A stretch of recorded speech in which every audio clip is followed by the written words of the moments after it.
Hukum Adat Kelompok 5 mempersembahkan. Assalamualaikum warahmatullahi wabarakatuh. Baik, di sini kami dari kelompok 5 akan mempresentasikan makalah kami hukum adat yang dimana temanya kami mengangkat hukum perjanjian dalam hukum perdata. Saya selaku moderator sekaligus penyaji terakhir, dan di samping saya ada penyaji 1 dan penyaji 2 dan 3. Sebelum ke materi pertama, saya akan memberi gambaran terlebih dahulu tentang makalah kami. Hukum perdata sebagaimana diuraikan dalam buku 3 KUHP Perdata hanya berlaku untuk perjanjian yang menimbulkan perikatan saja. Dan pada asasnya perikatan yang dimaksud adalah perkaitan yang terletak dalam lapangan hukum kekayaan saja, tidak dapat diterapkan dalam perjanjian yang sifatnya publik. Baik, langsung saja saya akan serahkan kepada pemateri pertama. Bismillahirrahmanirrahim. Di sini saya akan menjelaskan tentang pengertian dari perjanjian. Menurut KUHP, Kitab Undang-Undang Hukum Perdata, yaitu perjanjian adalah perbuatan yang melibatkan satu orang atau lebih yang mengikat kepada orang lain, dan juga dalam perikatan tersebut memiliki hak dan kewajiban sendiri. Dan juga ada yang berpendapat bahwasanya perjanjian itu adalah peristiwa di mana seseorang berjanji kepada orang lain, dan dua orang tersebut berjanji untuk melaksanakan suatu hal yang sama. Dan juga dalam pasal 1313 KUHP tersebut merupakan bagian dari buku 3 bab 2 yang berjudul perikatan-perikatan yang lahir dari perjanjian. Dalam buku 3 KUHP Perdata, pemakaian istilah kontrak mengandung arti yang sama dengan perjanjian. Jadi bisa diartikan bahwasanya perjanjian yang berlaku untuk jangka waktu tertentu, seperti misalnya kontrak kerja, rumah, dan juga kontrak rumah dan juga yang lain. Perjanjian secara umum yaitu ada dua. Yang pertama perjanjian dalam arti luas dan juga perjanjian dalam arti sempit. Perjanjian dalam arti luas yaitu perjanjian yang menimbulkan akibat hukum sebagai yang dikehendaki atau dianggap dikehendaki oleh para pihak. Perjanjian dalam arti sempit yaitu perjanjian yang hanya ditujukan kepada hubungan-hubungan hukum dalam lapangan hukum kekayaan saja, sebagaimana yang dimaksud dalam buku 3 KUHP. Terima kasih. Baik, saya akan beralih. Yang kedua adalah asas-asas perjanjian. Dalam KUH Perdata terdapat 5 asas perjanjian. Yang pertama, asas kebebasan berkontrak, yang mana di sini setiap orang itu memiliki kebebasan dalam berkontrak, selama kebebasan tersebut tidak melanggar syarat-syaratnya perjanjian dan tidak melanggar hukum. Dan kebebasan tersebut dalam menentukan isi perjanjian itu sendiri harus meliputi pelaksanaan dan persyaratan, yang mana menentukan bentuk dari perjanjian tersebut bisa secara tertulis ataupun secara lisan. Yang kedua, asas konsensualisme.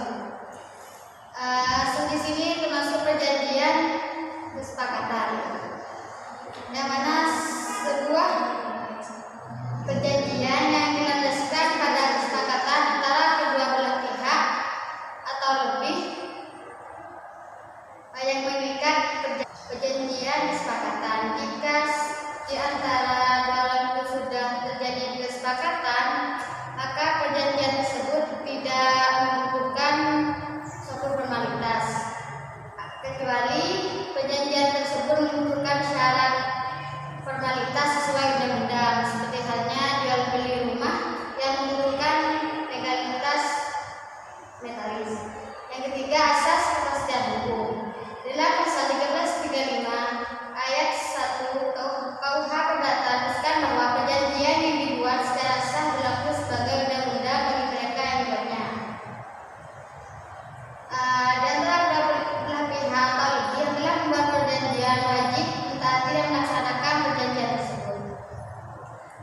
Apabila perjanjian tersebut ditaati dan dilaksanakan maka undang-undang berlaku, maka perjanjian tersebut bisa diusul ke pengadilan. Bagi yang melanggar bisa dan sangat dimungkinkan untuk mendapatkan sanksi sesuai dengan keputusan hukum. Yang keempat, asas itikat baik. Asas di sini merupakan di mana seseorang itu melakukan perjanjian dengan baik, jujur, dan saling terbuka. Yang mana perjanjian tersebut dibuat dengan tidak ada maksud buruk, seperti halnya menipu atau manipulasi fakta. Yang kelima adalah asas kepribadian. Satu perjanjian harus bersifat personal. Maksudnya di sini yaitu tidak boleh diwakilkan kepada orang lain dan harus dirinya sendiri yang membuat kesepakatan atas perjanjian. Baik, saya serahkan ke topik ketiga. Baik, saya akan lanjutkan. Perjanjian bisa batal demi menegakkan hukum apabila tidak memenuhi beberapa syarat sebagai berikut. Yang pertama adalah solidaritas. Jika syarat pertama dan kedua atau salah satunya tidak terpenuhi, maka salah satu pihak dapat meminta pembatalan atas perjanjian yang berlangsung melalui putusan pengadilan. Yang kedua adalah menurut dan poin. Jika syarat ketiga dan keempat atau salah satunya tidak terpenuhi, maka perjanjian itu batal demi hukum. Selanjutnya secara hukum.